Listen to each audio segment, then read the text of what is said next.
In today's video, what we are going to do is go over a beginner's guide to producing drum and bass music.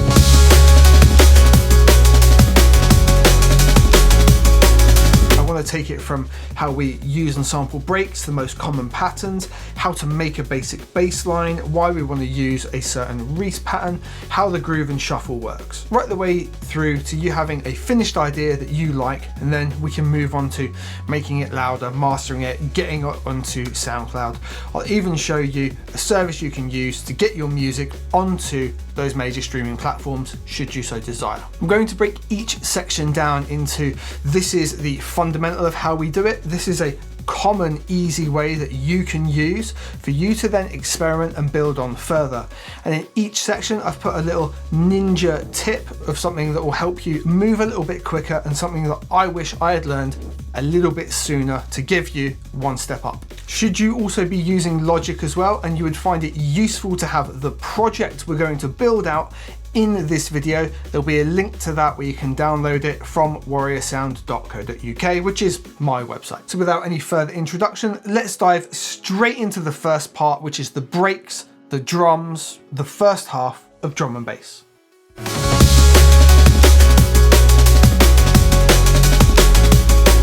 So we've opened up Logic Pro. Before we get any knockback here, drum and bass is built upon sampling drum breaks.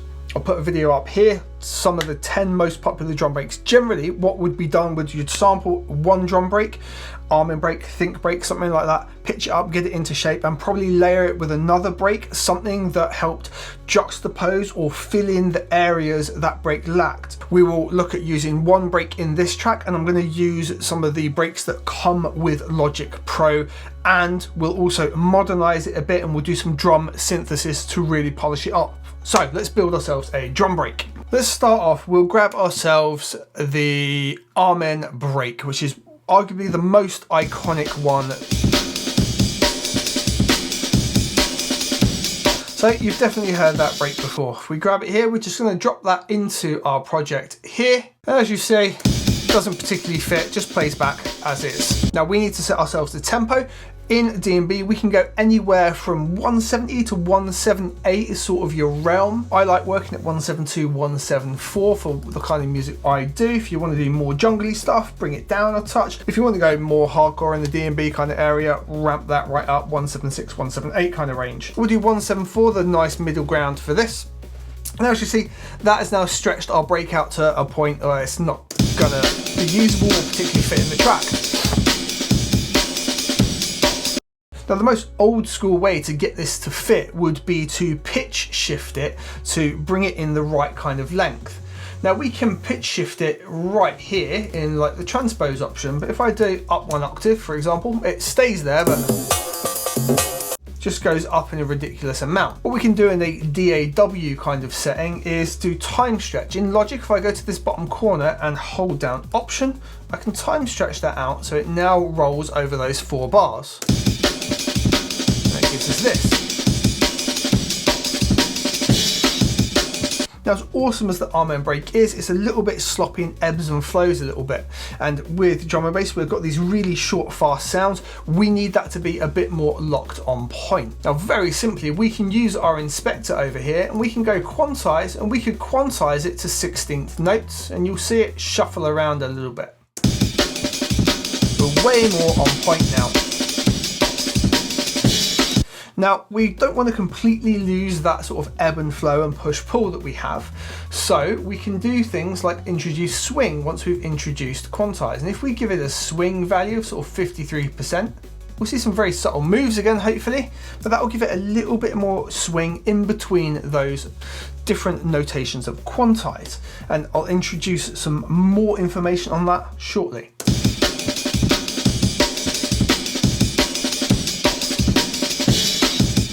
So there we go, we've got an Amen break rocking in there.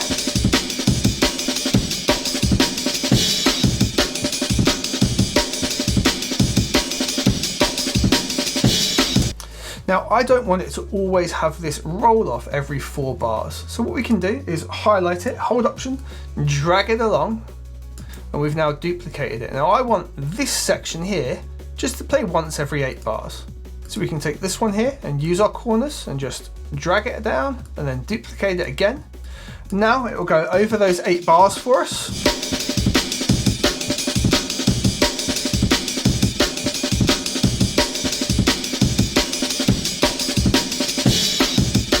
And switch up every 8 bars. Because we're at such a fast BPM, in most cases in music, this actually feels like it's only about 4 bars of music. So you'll find when you arrange drum and bass, you end up doing much longer segments. 16 bars ends up becoming 32, 16 bar intros get doubled up and all sorts. Now this is just one way of working it, and this is quite rudimentary. It allows us to bring the sample in and get it looping how we want, but we can't really control it all that much. What we would do, something a little bit more advanced, is bring it in and do some sample slicing with it. Now we can take a sample that we've already got and we can drag it over to the left hand side here, and we get the quick sampler, original and optimized. If we drop it in optimized, it will kind of figure out you want to slice this up, and it will now give us those individual elements to slice it up. Really quick ninja tip here, if we just right click, do copy MIDI pattern, make sure we go right to the start here on bar 1, do Command V, it will bring that pattern in for us, and then we've automatically got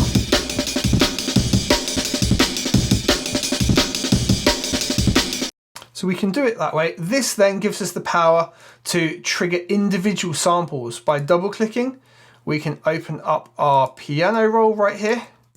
And now each one of these corresponds to a sample, meaning we can juggle things about a bit. So we can do things like this, for example.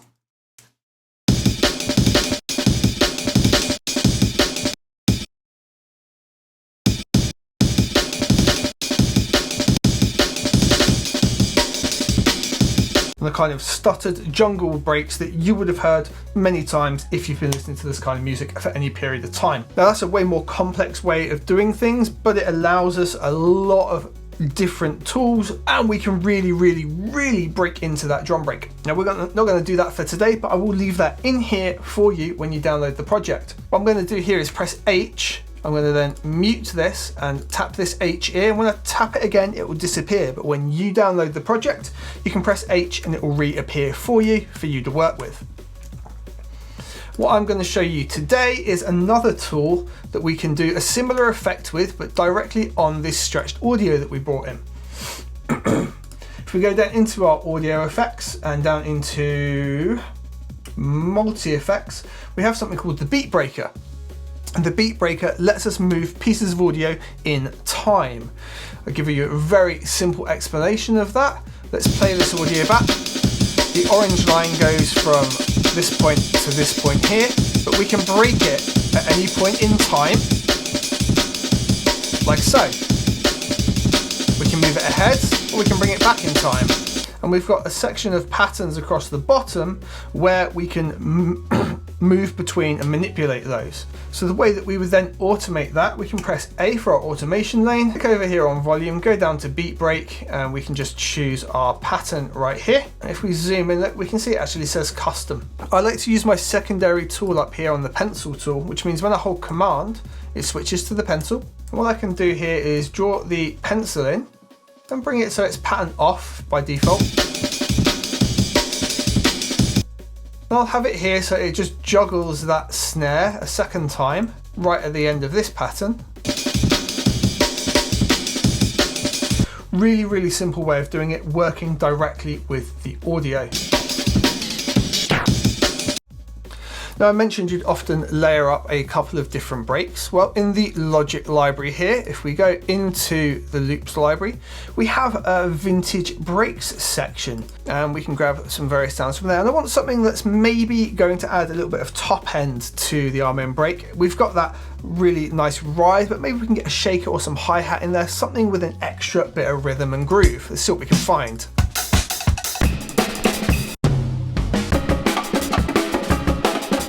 That bongo classic might work really well. So I'm just going to bring it over as audio.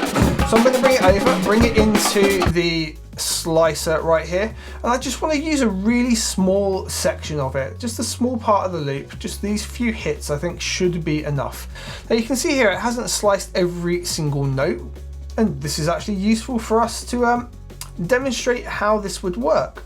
So first thing we're going to do, we're going to turn snap and put that on to 0 crossing. This means it will find a point in the audio where it doesn't pop and click, it hits 0 for it to make the transition. And then we need to figure out how we're going to get this to slice. So we can just close this menu here and we've got a sensitivity here that we can adjust. And the higher we bring that up, it's going to find different parts of the transient to cut at. Now we're not going to use all of this part of the audio, so we can right click here and crop the sample down to just these sections. And now the sensitivity is able to capture every single note, whereas before it was running out of notes that it could do it with. Like before, we're going to right click, copy the MIDI pattern and drop that in over here. And we can loop this just over 1 bar. Oh, we can loop this over just 1 bar. Let's just see how it is.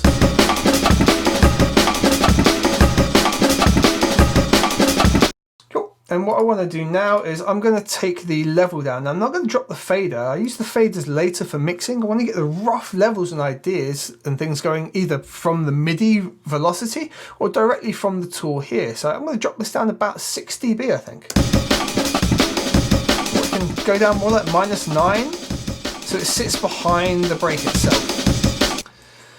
So just for context, let's really get an idea of what this is doing, and we can use this later. We can bring it in and pull it back out. It gives us another element of groove. But let's listen to the arming break with it and then when it comes in.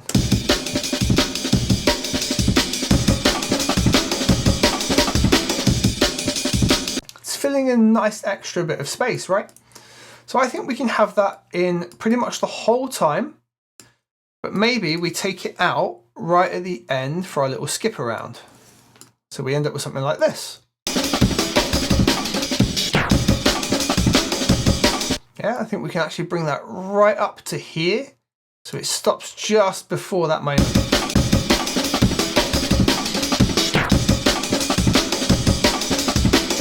And it's still a little loud, you can take it back a little bit.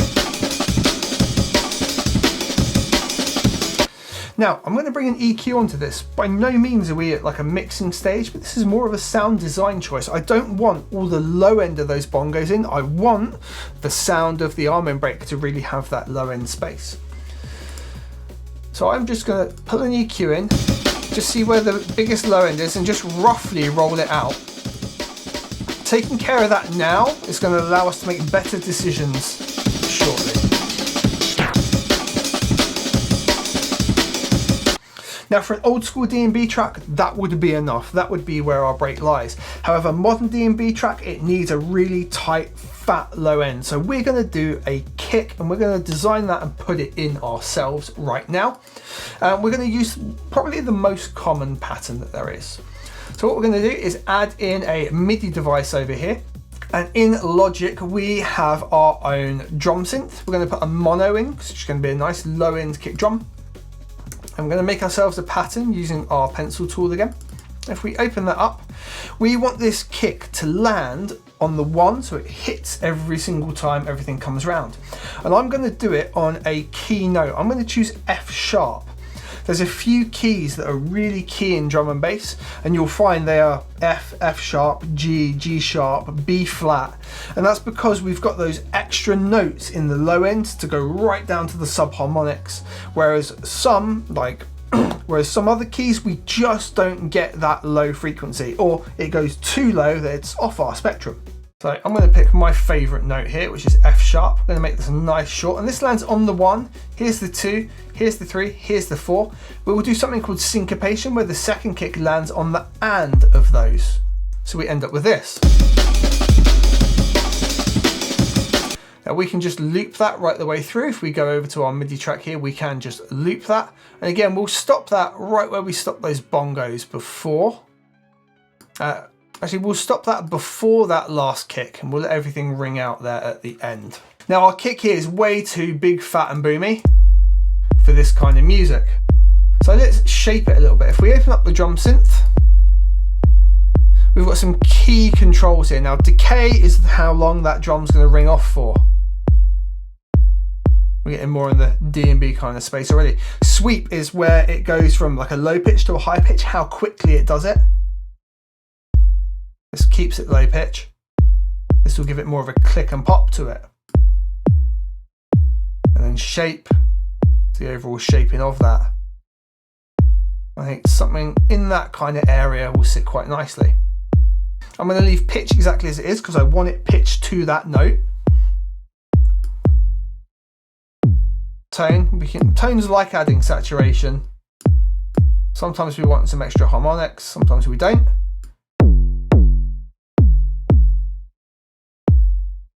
Really subtle like so.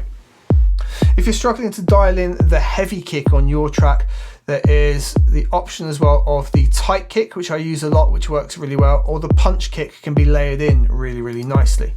So let's listen to that in context now. Now we've got that low end in there the whole time.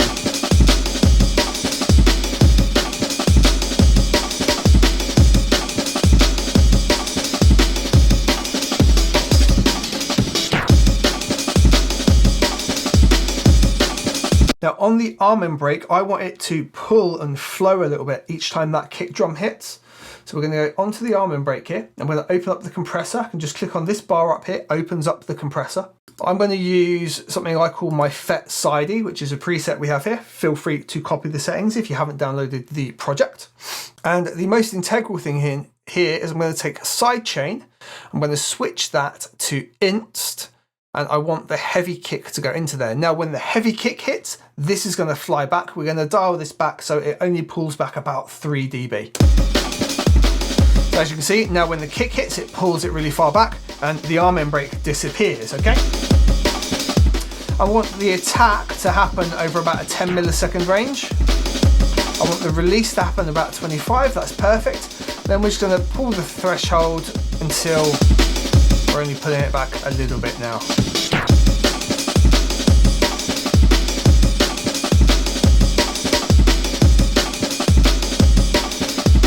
So you can hear a difference there. The kick comes in, it pulls the almond break back a little bit, and our bongos, they still get to roll out for the time being. And the very last thing I want to do in our little break that we've built here is I'm going to send it all to a bus. If I press X, that lets me pull up the mixer.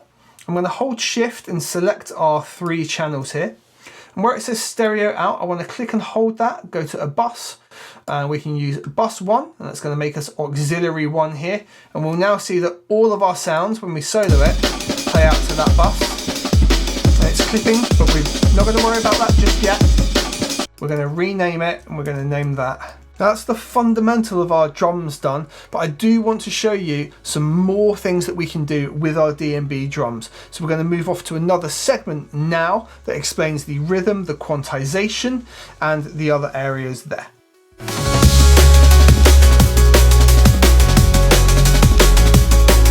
It's not really simple. When you are writing drum and bass rhythm wise, 99.99% of the time, we're going to be in what's called 4/4. And 4/4 is 4 on the floor pattern. We've got 4 beats to a bar. Really simply laid out. If you do your kick drum, it would be like this. And that's at our 174 BPM, which is like the fundamental middle ground really for DnB. You'll find every beat here has a kick on it. So we've got 1, 2, 3, 4. And in your DAW, they should be named as such. So we've got bar 1, beat 1, bar 1, beat 2, bar 1, beat 3, bar 1, beat 4 look. Then the way the grid is separated, and that's these other lines in here, denotes basically the rhythm type or quantized type that we have. So in this instance, that we can fit another 3 notes in before we then get to our 1, 2. And this will be known as 16ths because all the way across we've got 4, 8, 12, 16. And you'll see in like your quantized time, for example, we've got 1/16 note. Now as a general rule, you're going to call this 1 and this one in the middle here the and. So we'd have 1 and 2 and 3 and 4. And in drum and bass, we generally aren't going to have a 4 on the floor kick pattern. Not unheard of, but as a general rule, it's not going to be there. And instead we'll take 2 of these away and end up with something like maybe that, where it's happening on the 1 and the 3. And what we'd maybe do is take our snare, which we've got here as the blue, and we'll put that on the 2 and the 4. it sounds a little bit rigid and weird, right? So the really common pattern that we then see is something called syncopation, and that's taking this beat here and bringing it off from the 3 and putting it on the and. So we have quite a large gap here now, and that gives us that rhythm in DnB that we've heard a million times. That syncopated beat between the two things. Now the simple thing to tie those together is putting a hi-hat on the and. We can see that we go kick and hat to snare and hat space with our syncopation, kick and hat together, snare back to the hat.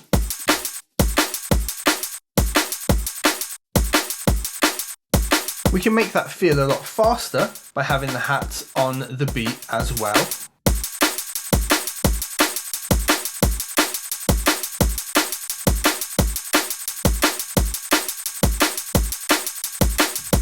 So you can put the two concepts together and get like an ebb and flow, push and pull just by doubling up the hi-hats and keeping that same rhythm.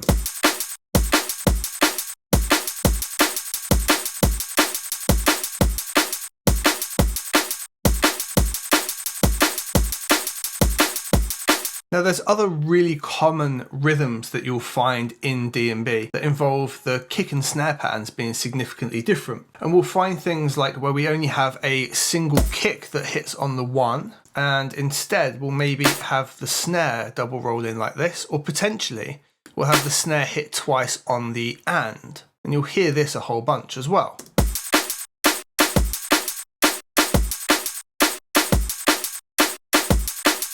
And then the pressure of this can really be lifted up by putting another kick in, say here, and you end up with.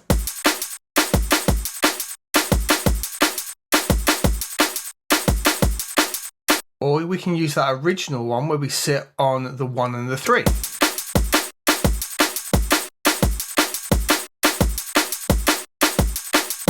If we utilize the faster hi-hat pattern in with this as well,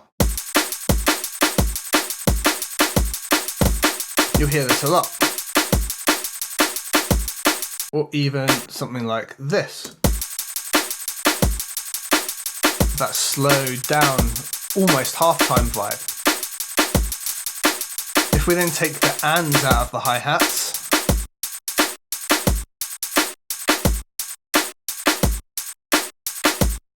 we've almost got halftime hip-hop vibe. We can bring a kick drum back in and speed it back up.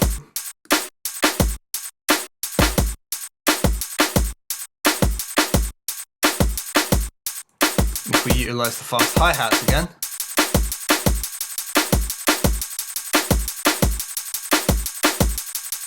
so we can juggle and play around with those different positionings and rhythms really, really consistently to get all kinds of different vibes that exist within DnB. Today's video is sponsored by DistroKid. They let me get my music out to all of the major distributors, and they do that at a price an independent artist can easily afford. If you're ready to get your music or beats out there and want to release an unlimited amount of music each year, check the link in the description below for a discount off of your first year of unlimited distribution with DistroKid.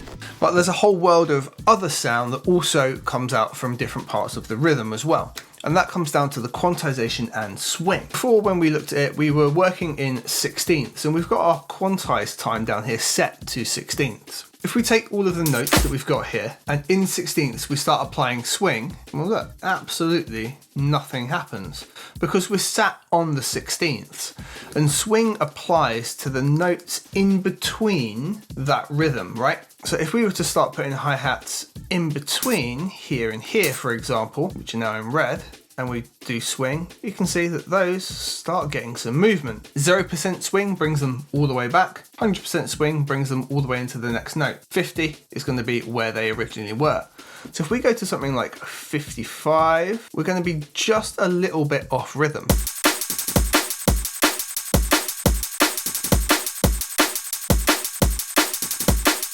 Working in 16ths at 174 BPM leads to some pretty trippy and too fast to work with sounds.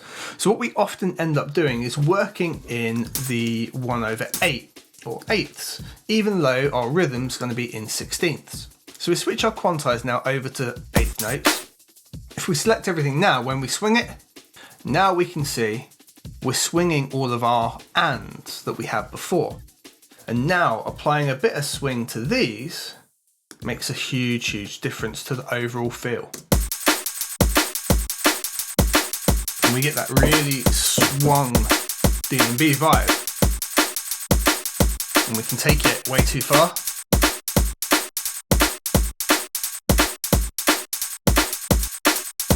Or pull it too far forward. That kind of hearty, steppy vibe.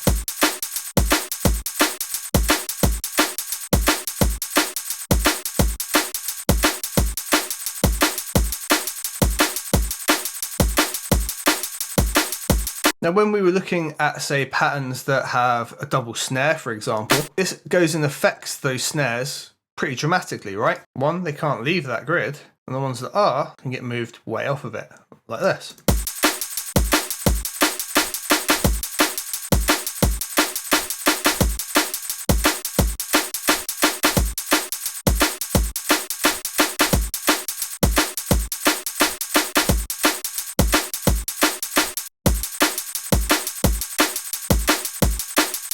So what we'll often find is a combination of the two. So we'll maybe take our main kind of rhythm here and have that in 1/8 and give that a little bit of swing, just to move it slightly off the grid to give it a feel. Everything's just the tiniest bit off time. Then maybe we'll end up with, say, a shaker sound. So here we've just put a really rapid shaker sound in at 16ths. We've swung the actual beat and we can see here like these ands moving just a little bit off. So they're slightly offbeat, but they're done to 1/8. We'd take the shaker separately and we would do that to, say, 1/16 instead. And we're going to be then shaking the notes in between effectively, causing a different kind of rhythm. So then we end up with something like this. Makes a huge difference, right? Rather than it just being right on grid.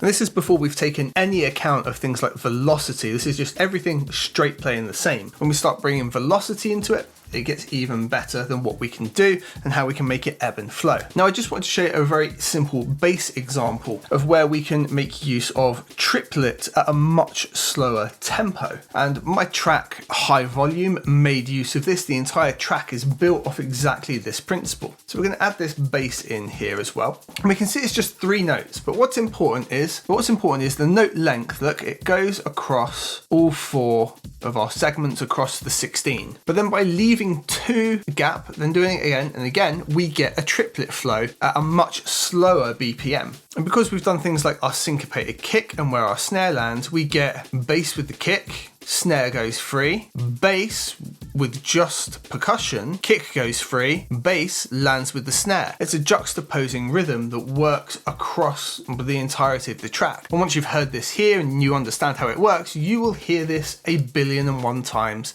across DnB.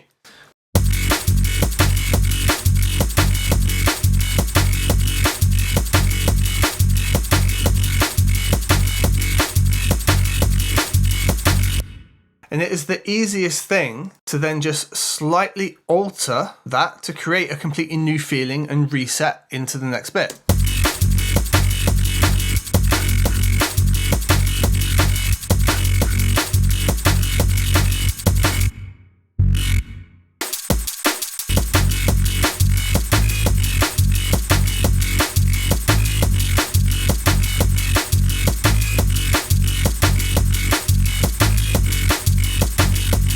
Now, all this talk of rhythm, I think it's important to note something about this bass sound as well. The reason it works is because the bass sound, even though it's on triplets, is also working in the rhythm of the track. What do I mean? Let's open up Thorn here, and there's a key thing controlling Thorn. The cutoff that I've got here that makes this sound really what it is being controlled by an LFO. If I go over into the mod matrix here, We've got LFO2 here controlling filter 1 cutoff. And LFO2 over here is synced to 1/4, so half of our 1/8. And that means it's oscillating one time for every one of these instances, because this is exactly 1/4 of a bar. So it's oscillating the LFO one time exactly over that period. Let's say we put the speed of the LFO here to 1/8. It's going to sound like it doesn't fit anymore. Now it sounds horrendous, doesn't it?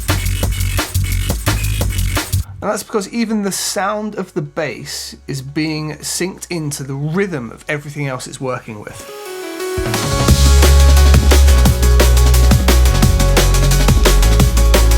Alright, so we've got our bass of our drum breakdown.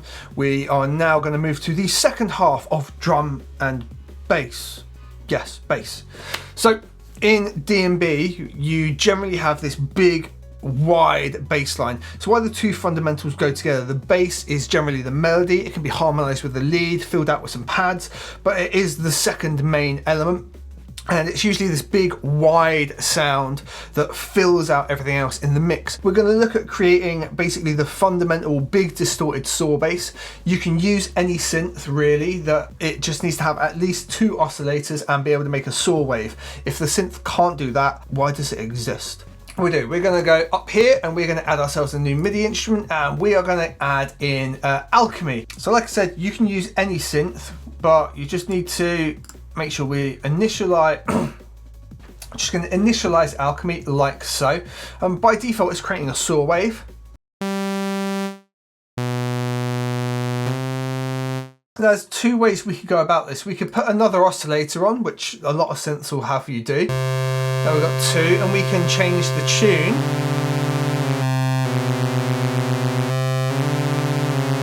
So they kind of pulse with one another like so.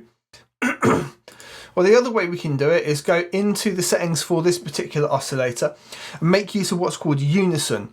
The great thing about unison is it kind of duplicates that one oscillator, right? So if you've got a synth that only has 2 oscillators, but you put unison on, you can duplicate that one and do something else with the other. So if we make use of unison here, where we're currently at number 1, so it generates 1 saw wave, bump it up to 2. Now it's creating 2 saw waves. There should be a big split in your ears if you've got headphones on. And the detune amount is how far away they're pitched from one another. So like we did with the 2 oscillators right at the start, but within the 1, and we can control that detune a lot easier, like so. So now it's a harmonized saw wave, just a little bit of detune. And we start to get that separation, right?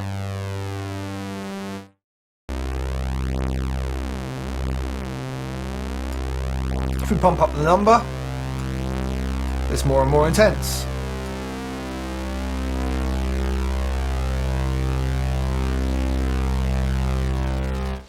In this patch here, we're going to go with the 5 duplications, so the 5 unison voices. Bit of the detune here of around 14%. That's giving us that nice kind of ripping and tearing feel, right?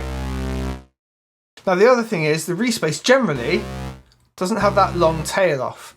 So in here in our, our basic ADSR, we're just going to bring that release down so it stops incredibly quickly.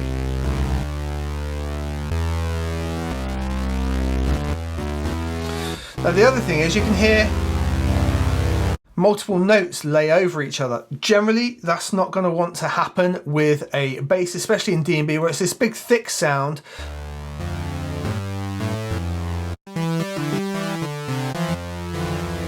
The keys can overlay on each other, it doesn't sound good. So if we get into global here, this will generally be in your overall voice settings or whatever synth you decide to use. We want to change it to how it plays, okay? So here, voices, we've got always re-trigger or legato. Legato means if we press another note, it swings into that next note. And that's important for the vintagey sound of DnB because it allows us to do this.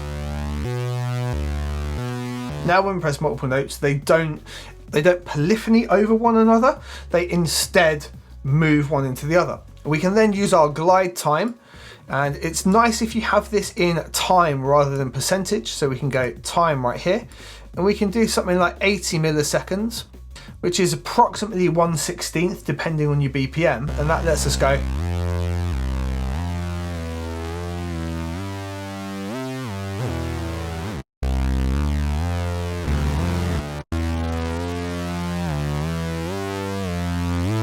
moving that one note into the other. Now we can also do priority. It's where maybe we always want the lowest note in priority. I prefer newest in most cases because sometimes I want to and ramp a note up really nice. But whatever works for you in your instances. The number is the amount of notes that can be pressed. You might as well drop this to 1. It doesn't affect the unison, but stops us ever accidentally playing multiple notes and causing something we don't want to happen. Now the glide time or the rate that it moves vary to your track. You might want it to be slower, you might want it to be faster, you might want it to be instantaneous. That is a complete up to you kind of thing. We can make ourselves a bass line relatively easily. I am going to drop one in very quickly because as we move on in this video, there's going to be way more of an explanation about how we come to make those different bass lines. But for now, I want to show you the sound design process before we go on to that. Now, before we used F sharp as our kick drum note, we're going to use the key of F sharp for the rest of our DnB track. This gives us really low down bass tones that we can utilize, and it's a very common key for DnB. Now we want to find sort of the lowest note that's suitable here. And it's probably going to be here down in C1. So we can take our melody here, do Shift, Option and down arrow. We can drop it down 2 octaves and give ourselves this.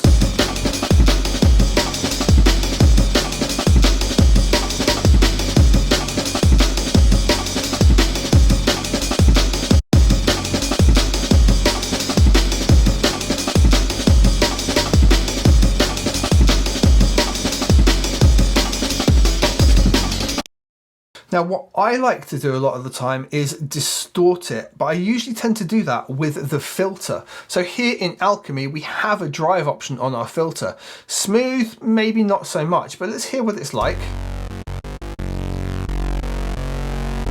It gives us some texture. However, if we change this filter and we start to bring it down a little bit, we can get some real flavour with it. Now I don't want to design this bass to be overly complex. I want it to, now I don't want to over design this bass and make it really complex. You absolutely can do that, but this is for beginners and I want you to be able to recreate this nice and easily in any synth you do. So that is pretty much where we're going to leave it. You can do things like add automation, make it so the drive moves up, modulate the filter so it wobbles. But for the purpose right now, we're just going to pull that filter back a little bit, add some distortion, and that's going to be our overall sound.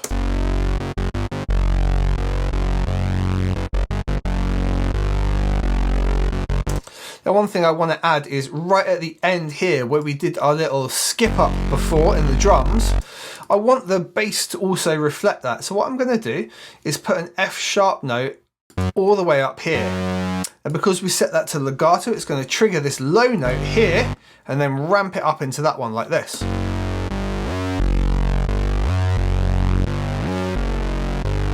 We've definitely got some DnB focus going on there, right?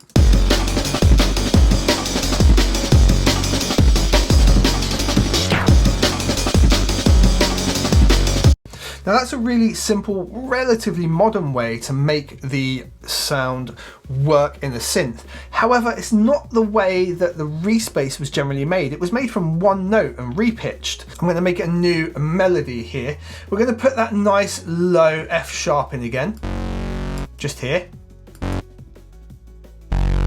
What I'm going to do is I'm going to bounce that one bar of that one note of the synth out. So I can right click on it, is an easy way to do it. We can do bounce and join and bounce in place. Now I want this to go to a new track and I'm going to call it Reese, like so.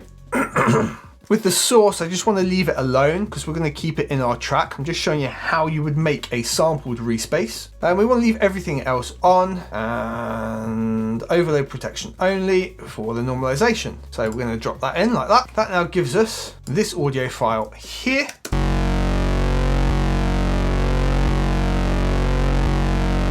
Now this is how we'd make a traditional Reese bass. Remember before I showed you we can take a sample we've made and drop it into any of the samplers here in Logic. Well, I can grab this, drag it over here, and we can in fact pop it over into a sampler. We could do something like Sampler Alchemy, we can pop it into the Quick Sampler. We're going to utilize the quick sampler, and I'll show you a cool reason why in just a sec. So this is now in the quick sampler. That's kind of not working, is it? We need to figure out why that is and sort of understand it. It's because the root key here is set to the wrong thing. Our root key is actually F#1, isn't it? So we bring all that all the way down to F#1, and now we've got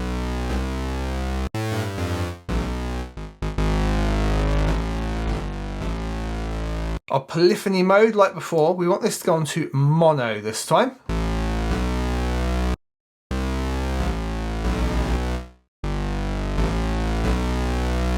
And sometimes we don't want the sample to just stop like that abruptly. We need to loop it as well. So we can do that in here with the loop section and go loop to alternate, something like that. And we can find ourselves an appropriate loop point. Again, we can put our snap onto 0 crossing.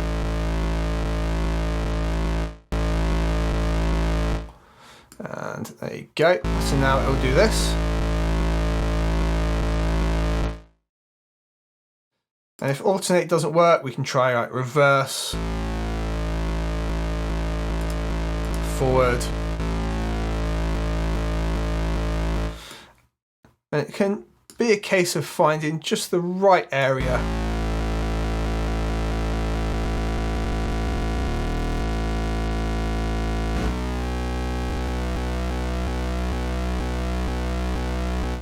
And figuring out the best way for us to loop it.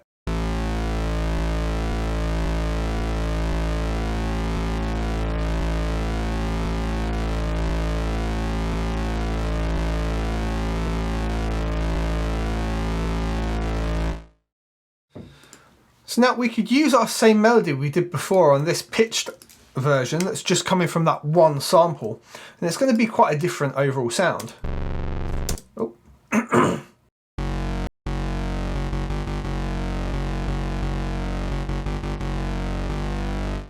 That's because it's taking that one sample and having to pitch it up and down rather than recreating the synth. That is more traditional to how the respace was initially done.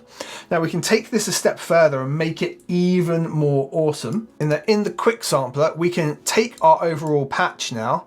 If we click anywhere on the sample, we can create a sampler track. This is a more powerful version of the quick sampler. So now we've taken that and we've put it in the sampler track, we're able to do some other things. If we go into synth and drop down, firstly, let's get our mode back into legato. And now we can unison that individual sample as well. So if we do unison, say, of 4 voices of that sample, we can have a random detune amount between each one of, say, only a couple of cents. And we can create really awesome, dirty sounds.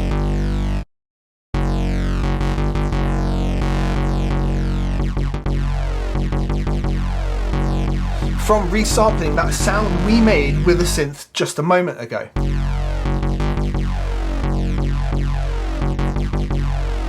So we've gone from to our quick sampler to this resampled version.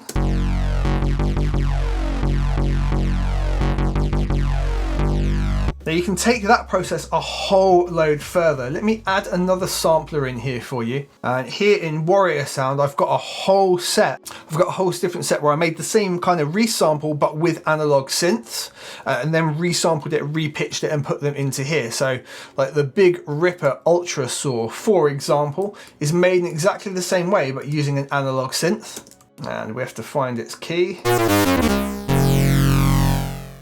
So that needs to come up an octave.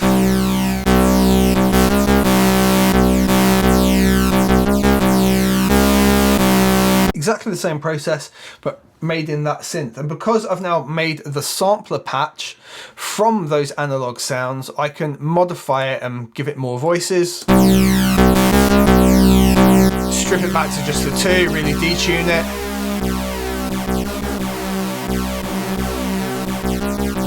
and build in whatever I want out of it, essentially. So we're going to move over to another section now where I want to show you how we can come up with the melodies, how they would work with the drums, all around the bass line. So enjoy that.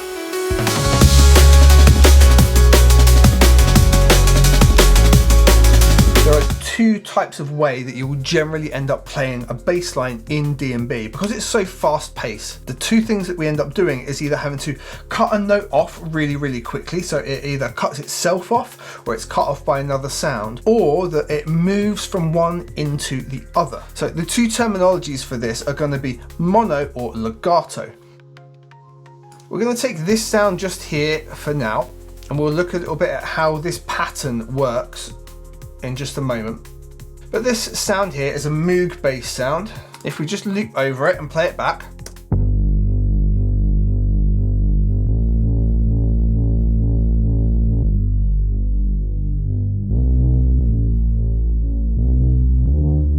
there's something key about it. One note moves into the other, and this is called legato. If we open up my sampler here where I've made this, and we go into details, we can see here it's in the mode of legato, and we've got a glide of 88 milliseconds. That means when two notes overlap one another, instead of playing the next note, it slides this note into the next one. And we can see that happen right here in the end section, just here.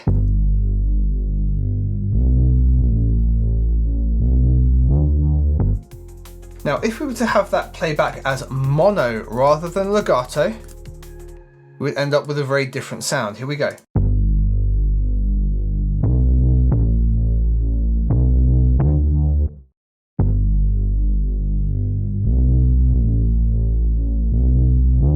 Yeah, so now we get the attack and cut off of that sound each time. It's important to understand what we're trying to build and what we're trying to achieve, whether we want that mono type or that legato type. So let's have a look at the different notations and things that we would use to generally build up a bass line. The very first one that we can start off with here is simple as can be. It is a singular note, in this case crossing over two bars. I just call this the oneer, that's how it always got referred to. And it goes over two bars because drum and bass is generally going to be like a 32 bar breakdown rather than 16, because it's at such a fast BPM. 2 bars feels relatively normal. You can switch it every bar if you want, but this is generally how it is. And it's as simple as that.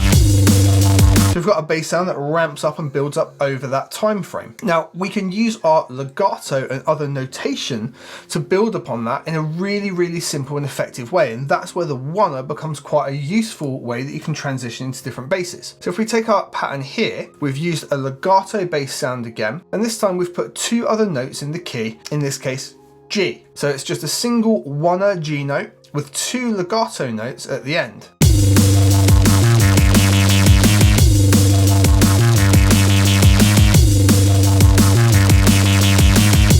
Now this becomes really easy to build upon instead of just having the oneer note, because we can duplicate this very easily. And if we simply bring our note down, in this case 2 semitones to the next note in the key,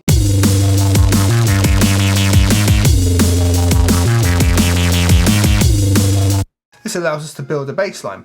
Very simply, just using the oneer. That's where our rhythms and our basically intervals that we're going to use come into play. So here are some examples of some of the most common ones you will use. The first one we're going to look at that fits unbelievably well into drum and bass is called the triplet. And this is very simple. It's 3 notes across a single bar. If we break our grid down into 1, 2, 3, and 4, like so, we can take one of these notes, which is 1/4 over the bar, and we place that first. We then leave a gap of 2/16, which is division of 16ths here, and put it halfway, and this gives us an 1/8, and then it fits one more time perfectly within that bar.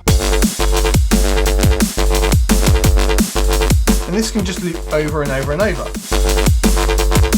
This works so well because of the syncopation that's often found in drum and bass. It has that same syncopated rhythm, but generally your kick drum is going to be landing here and your snare is going to be landing here on this note, but not on this note.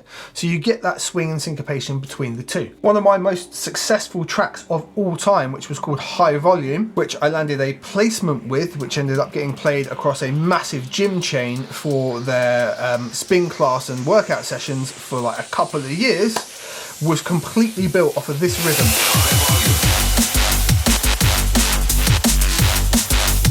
But obviously we can't just do this same tonality all the time, all the way through. It gets boring very quickly.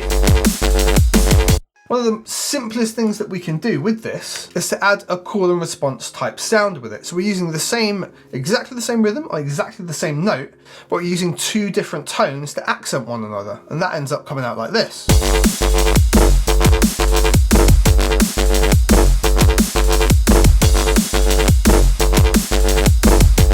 So all we've done is change that third note each time, and it gives us something completely different and way more exciting. Now then we can mix and match those notes up pretty much in any fashion that we so desire.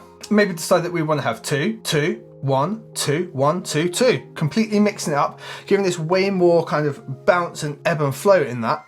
And I've changed just a couple of notes here. End of the second bar, remember we mentioned before, like 1 bar in drum and bass kind of feels too short, so 2 bars generally feels about right. So at the end of the 2 bars, we've just got 1 note up in the overall octave, so the next note up in the chain in this case. And then on the end of the 4th bar, we just go down 2 notes in the octave, just using that exact same rhythm that we built out from the start, and this gives us way more of a melody.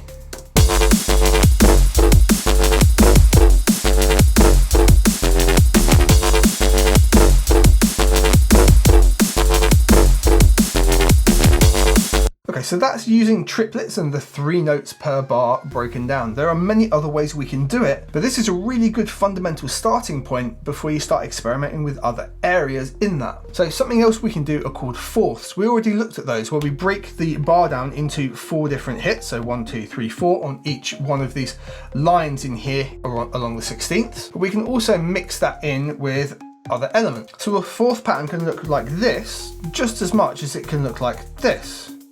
They're exactly the same pattern, but it's the length of the note that tells the story here. So for example, this will go like this.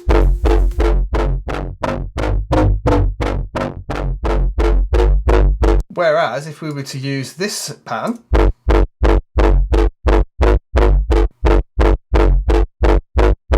it's exactly the same thing, but with shorter notes. If we use that on something that has a longer sound overall, like this,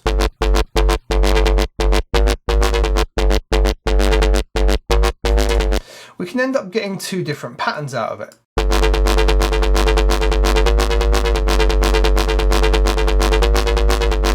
But we decide to adjust the length of the notes, we can make a completely different pattern. If we then mix and match those with, say, the 3 short notes, so 1, 2, 3, and then the 4th one's being a bit longer.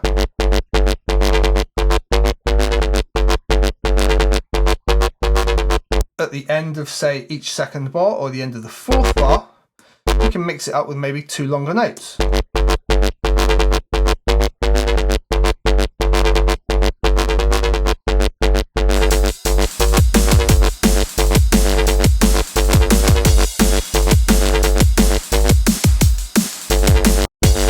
Opposed to.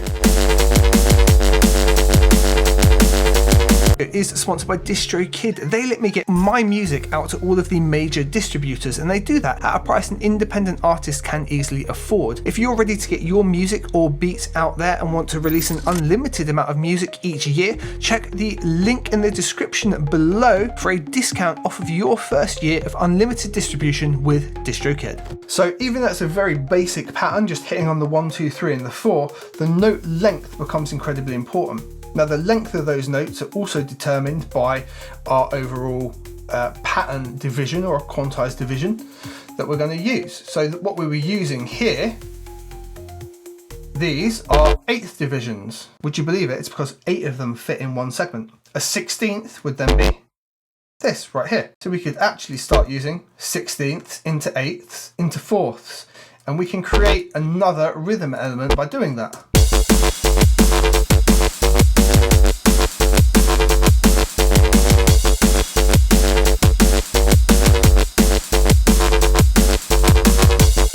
So here's another example of moving to 4ths, 8ths and 16ths.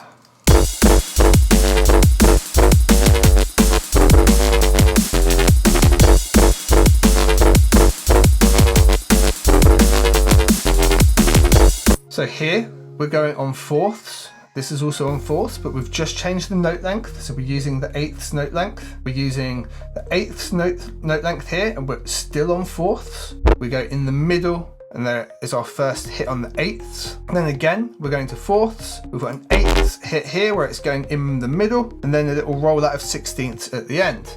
And then the juxtaposition of having two voices for the call and response.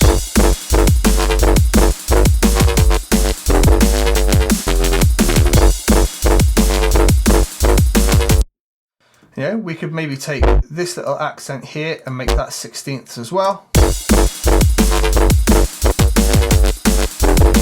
that little roll in.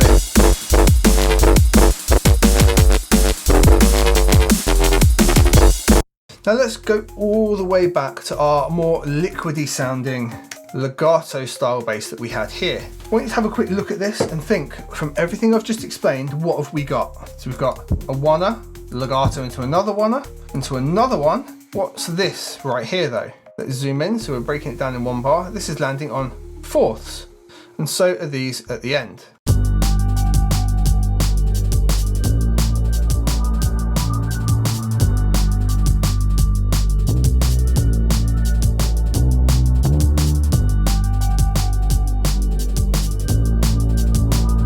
And let's switch our patch back into legato. That huge difference is it swings from one note to the other rather than the hard hitting stopped. So what about this example here? Two oneers over the two bars, single note bass, whatever you want to call it. Then we've got an 8ths here and we've got a 4ths here. So we do a quick legato ramp up at the end of that first bar, and then a slower one, but only up that one semitone. In this case, we're jumping up two, so we're going up to the two same notes. And we could bring this out as well, so we actually get that legato swing into the lower note as well.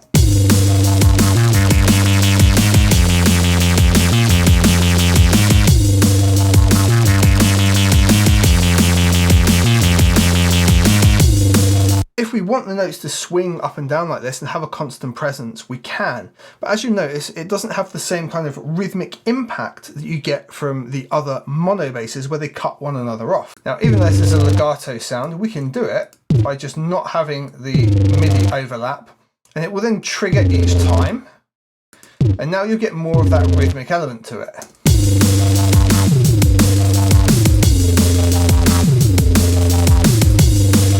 It's not really how this sound was designed to work, but hopefully you get the principle. What I can do is bring it down to here though.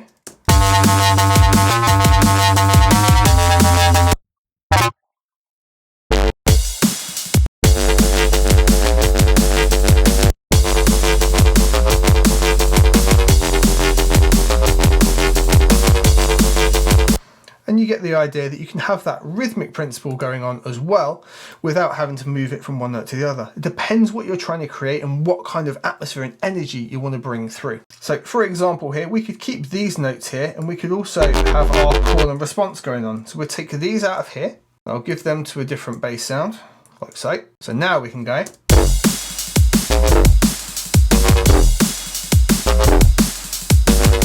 So perhaps now with this shorter, sharper mono sound, we would look at playing around with our rhythm, and we'll keep these on the 8ths and 4ths. So we got that juxtaposed each bar.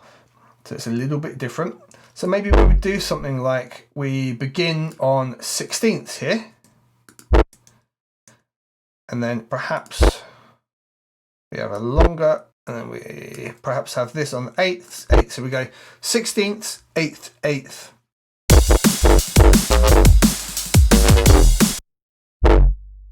And perhaps here we could even do this. And then we would probably look to mimic that rhythm again for a second run round on a different note. So remember our triplets from the start, but really it's just the note length and sitting on the eighths, but a longer note.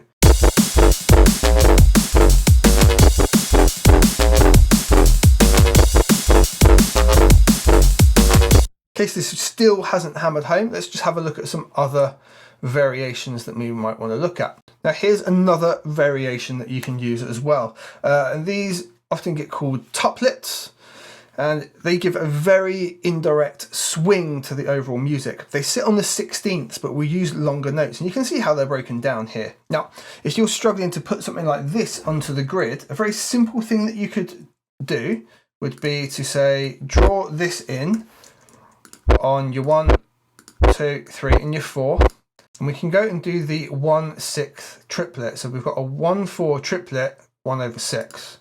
That's going to give you the same pattern. Looks slightly different here because I've shortened the notes off to make sure they don't legato into one another, and that gives us this kind of pattern.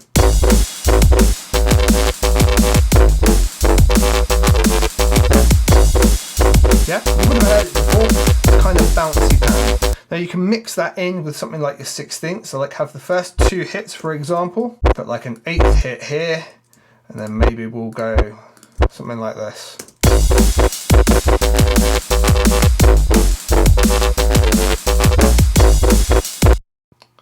So there's a whole bunch of other ways we can mix these up as well. So here's a somewhat extreme example of different call and response, different note types and different positioning.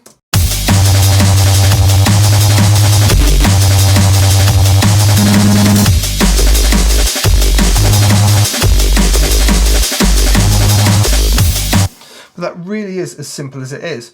Now, one thing we haven't really discussed is note-wise. Well, as you can see, I'm only ever moving 1 or 2 notes away from anything. And even in here where it looks extreme, if actually we were to bring this down an octave, you'll notice it's in the same area as this. And even if I bring all of this stuff, and even if I bring all of these down an octave, they're actually in exactly the same range as well. It's just that those higher notes I've moved up an octave at exactly the same notation, so everything works in together, and we get that call and response of really low note, screechy high note, and it jumps back one and the other. Generally, I'm staying within a 1 single octave for all of a bass line, and for the most part, unless we're trying to have a little bit of flair at the end of a track in DnB, we move 1 or 2 semitones up and down each time.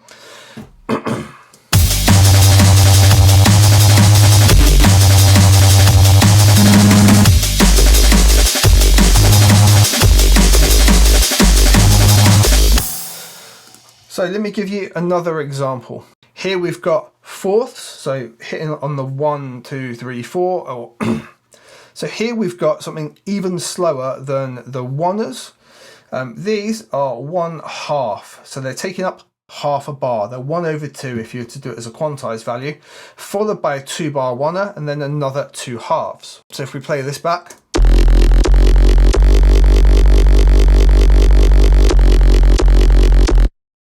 Now I've paired that up with an 8ths rhythm right here.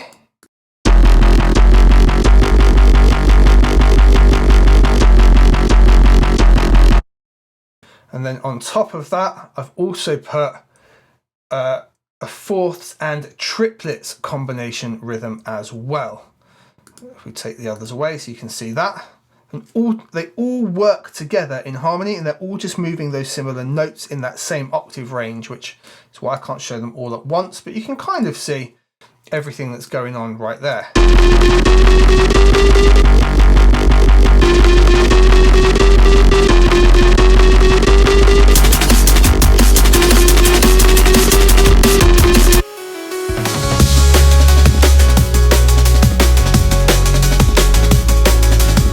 Fundamentals down, we've got our drums, we've got our bass. Now let's look at adding some other sounds to flesh out the track. So I've taken our project and I've fleshed it out with some other sounds. We're gonna look at those right now. So let's just play through our drop section here, and you might notice we've done some arrangement, and I'll explain that in the arrangement section in just a bit.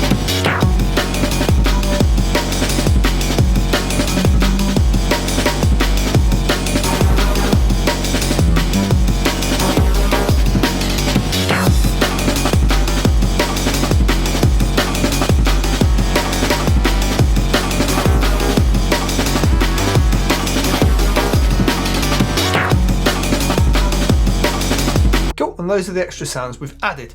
So let's go over them. Firstly, the first one that we hear is this hollow lead right here. It's a very simple sound. It's an octave up, and what I want to explain about the sounds I've added, we've kept this as a beginner's introduction. There are no complex chords. Everything we've done, I've taken from the bass melody, and we covered in depth how you can go about making a bass melody. I've kept the notes, I've just removed certain parts and made a new melody using exactly those same notes. So shorter notes and things sitting on eighths, but exactly the same as the bass melody, right? So we can grab a bass melody, you can see it's the same thing. I've just harmonized it up, made it an octave higher up and given it a different tonality.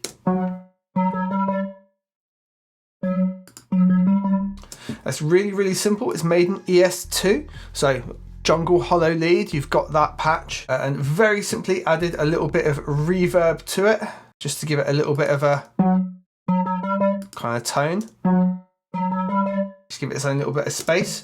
And there's some EQ, and we'll look at the mixing in a second, but very, very basic EQ. That's it, there's nothing else going on. We've just added that in to basically harmonize in with our bass tone like this.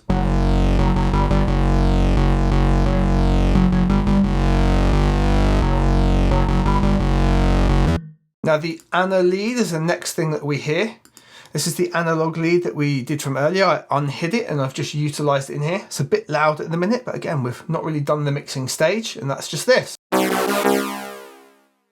Again, same melody as the bass, higher up, so it's sitting on top of it. And we've just extended that release out so it tails off. So that in with the hollow lead.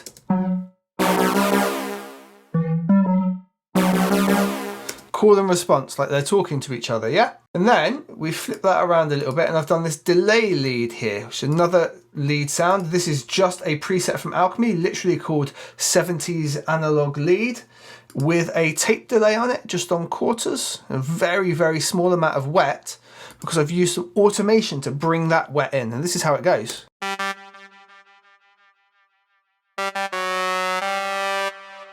Okay. And then the second time it comes round, that's it. And this is talking with the analog lead.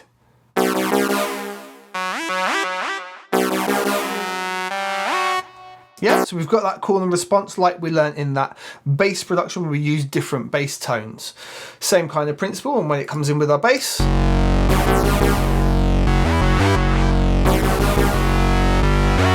they're all just talking to one another. And we build that up as we go along in the arrangement, and we have all of them at the end. And because they're all the same notes, just at different octaves and levels, they all work together. Now, the other things we've done, which definitely part of our arrangement, is we've put some transitional sounds in here. So I've used a reverse crash and a crash sound just to give us this. Just to have a nice little transition between our first 8 bars into our second 8 bars. It just happens at that moment. We're kind of moving into the next section of music. We're going to introduce some new sounds, and just allows us to do that. It also can be used, we've got them not reversed here, to have them right at the start to signify the drop. I've then used a couple of abstract sounds at the start to create a bit of an intro.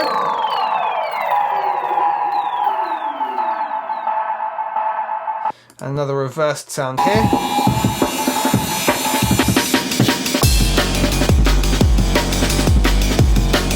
And that is it. Now, for you adding sounds into your track, the world is your oyster. If you are really musically orientated, you understand your chords and music and harmony, add loads of chords in, use whatever you want, put big string build-ups. But this is a beginner's tutorial, and I wanted to keep it really easy and consumable. So we've used the same notes as the bass line, and we've used the kind of sounds that would be found in the old style of DnB. They just kind of harmonize up with that bass line and just add a bit to it, and allowed us to build up before we take everything away again. So let's move on to arrangement.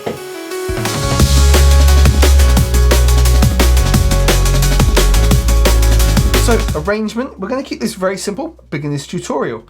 I've arranged everything in blocks of 16. So very simply, if we look at the intro, that is 16 bars long. Our first part of our drop is 16 bars long, and that builds up into the second 16, which has a significant change. Now, generally, if you were producing, say, hip hop, you'd have a 16 bar segment like this rather than a 32. DnB is so fast paced, we tend to just do that same thing, but over a course of 32 bars. So we split that into 16. So we've got a nice 16 bar intro, which builds up, lets our drums and everything come in.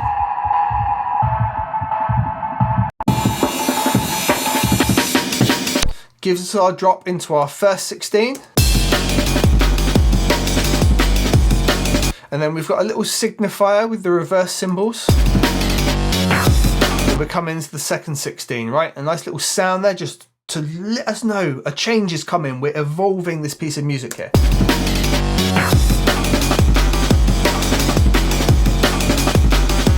And that's the first time we get the delayed lead, which straight away we've evolved the music, we've got something new to hear straight away. And then the crescendo of that, we bring everything in right at the end. So back to the hollow lead like we were here, but this time we're going to have the delay lead and the analog doing their back and forth.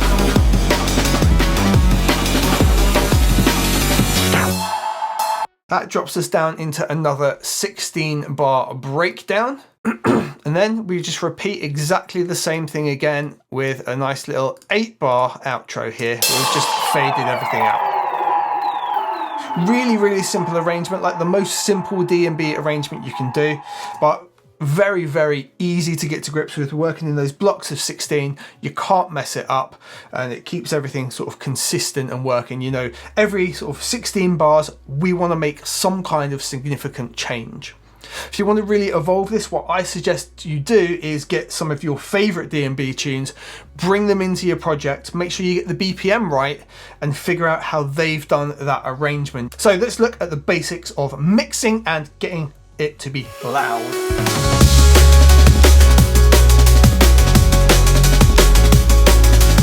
So mix-wise for this, we're going to focus mainly on this section right here. So it's got the majority of what's going on it in. And I've kept everything very, very simple. The main thing I would want you to focus on doing is carving out a bit of space using EQ, controlling things with a tiny bit of compression. And that's pretty much all I've done, apart from a couple of little touchy effects. So we've put some delay and reverb on things just to give it a bit of a vibe. If we open up the EQ, it's very, very simple. I've taken out the extreme low end that we didn't need because we have our kick drum that goes in there. Boom, boom, yeah? We don't need that low end. It takes nothing away, really. This little boost here just helps the break shine a bit. Up here is a little bit harsh, so just dip that away. Yeah, just for a little bit more of a balance. And this up here, cutting away, is what allows us to do this build in here. Really, you're supposed to do this with a filter, but the Logic EQ is good enough. I generally just use that like it is a filter most of the time. On the heavy kick, nothing special has happened either. There's literally only a channel EQ. I'm taking out the extreme low end, because for some reason it was giving that really, really low wobble. So from 30 Hertz, we're just taking that out. It was giving nothing to us. The bongo break, a little bit more complex. This frequency here, for example, if we boost it up, oh, it's horrible. So we just took that out. Similar around 2K, a little too harsh. And a little lift up in the top. And took all this low end out that again didn't service. We want all of the low end of the arm end break and then the real low end of our kick down in that area anyway, so they all work together.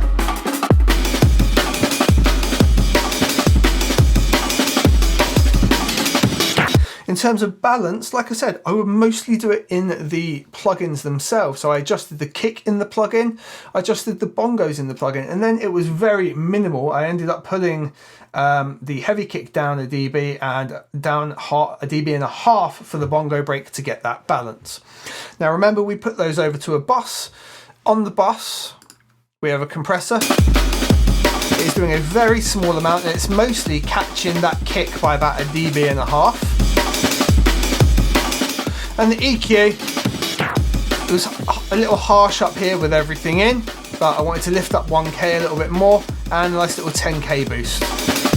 And that solidifies our whole breaking together. And for the most part, that's all I've done across the entire thing. I just want you to focus on taking out sound where it's not needed, maybe doing a little bit of shaping, nothing too crazy with the EQ. Let me show you one more example with the jungle lead, the hollow lead, whereby the synth I was using is creating loads of low end.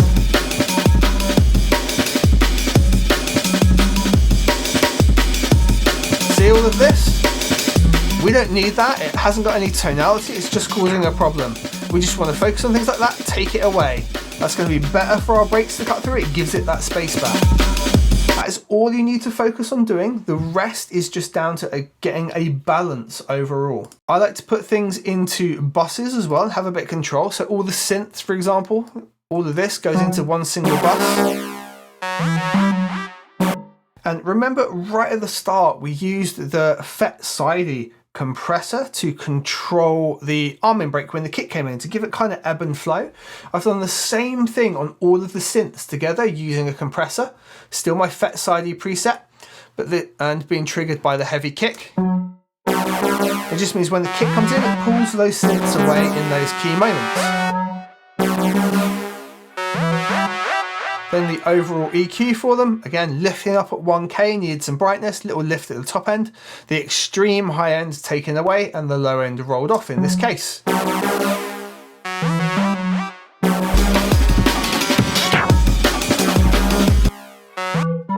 So make good sound selection, take away where it's not needed, and just try and balance your track out. I like to do drums first and get them really up and punchy and bring everything else up to it. If you're having trouble balancing it, bring your headphone mix or your speaker mix down really, really low on just your drum so you can just hear your kick, snare, and your hat.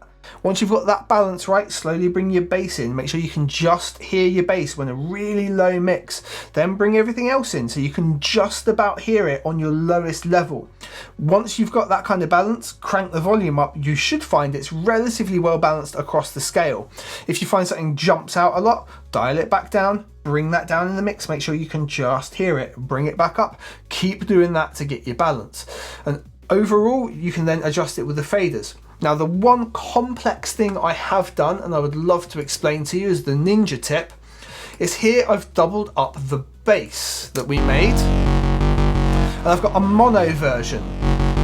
I've done that using the gain control plugin here in Logic and turned it onto mono, and then I've got a sides version. If you're in headphones, that'll be extremely evident to you. And they work together to give you this big spread.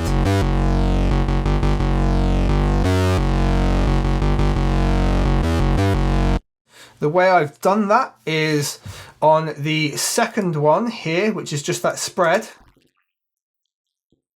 It's gained down nearly 10 dB. It's still got the compressor on it like we did before. And then on the channel EQ, that's switched to mid only, and I've used both the filters to take out all of the mid, so it just leaves the side. This means that when we sum anything to mono, or we have like just a mono signal, everything still translates and is heard really well.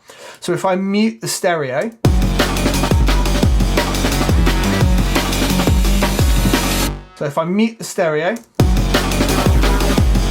still got our bass in there tearing through, and we can have the sides back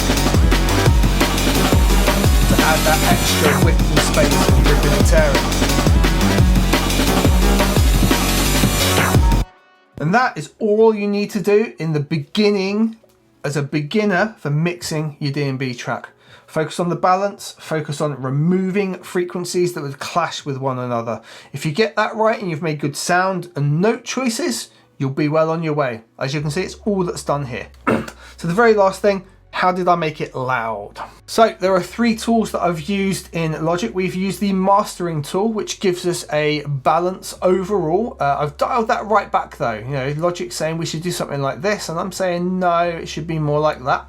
And I've added a bit of the high end back in and pushed the loudness just a little bit. That's it. So it's a little bit of compression, and this EQ profile, which is adjusting some areas, but a relatively small amount, right? Less than 2 dB at any one point. And because we did our balance and frequency balance with the EQ and removing sounds and chose good sound, all of the hard work just comes from a limiter. We've got an output level of minus 0.1 dB, and we're adding 3 dB gain. And overall, this gives us an integrated LUFS right up around the minus 10 range, which isn't incredibly loud, isn't too quiet either. It's right in that middle range where everything works for us. We can push this mix quite a bit further, but I think it's nice here. And you're downloading the project, I want you to really experiment with it and see where you can go with it. So this would now be loud enough and aggressive enough for you to put it out on SoundCloud comfortably, or if you wanted to, use the sponsor of this video, which is DistroKid, and they're who I use to distribute all of my music out to all those major platforms. This has been my introduction to making drum and bass for beginners. It's been long, it's been detailed, but I really do hope you've enjoyed it. Thank you very much for watching the video. Take care.